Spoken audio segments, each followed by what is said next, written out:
பெண்கள் நன்றாக படித்திருக்கிறார்கள், ஆண்களை சார்ந்திருக்க வேண்டிய அவசியம் இல்லை.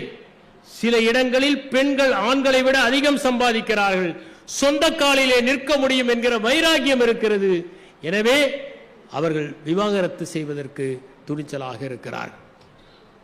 இன்னொரு பக்கம் பார்த்தால் பெற்றோரும் இதை ஏற்றுக்கொள்கிறார்கள். நீ கணவன் வீட்டிலே இம்சை பெறுவதை விட இங்கே வந்துவிடு. ஒரு காலத்திலே சொல்வார்கள், வந்தால் நீ கணவனோடு தான் வீட்டுக்கு வர வேண்டும் என்று.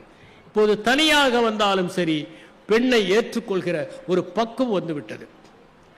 எளிதாக சட்ட உதவிகள் கிடைக்கிறது, விவாகரத்து செய்துவிடலாம் என்கிற நிலைமை. இன்னொன்று நான் சொல்லுகிறேன், 24 மணி நேரமும் ஒருவரோடு வாழ்வது என்பது உலகத்திலேயே சிரமமான ஒரு செயல்.